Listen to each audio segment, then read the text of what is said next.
ายคนอาจจะสงสัยว่าเฮาก่อนสิขึ้นศาลเฮาก็เรียนภาษาอยู่แล้วแม่นแล้วเนาะเฮาได้เรียนภาษาบางคนก็ปี1บางคนก็2 ปีแต่ว่าเมื่อไปเรียนแท้ๆสิ่งที่เฮาสิใช้ก็คือส่วนหลายเป็นภาษ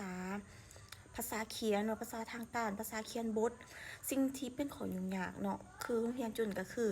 เวลาเขียนบทออกมาความต้องการของอาจารย์ก็คืออยากให้ภาษาเฮานะคือคนจีน100%นะทุกคนลองสำนึกภาพภาษาทางด้านการเมืองภาษาทางการของภาษาลาวบ่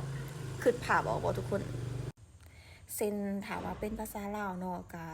เป็นบททางการเมืองที่แบบเราเคยฟังบางครั้งเราก็ยังบ่เข้าใจตัวอย่างแบบ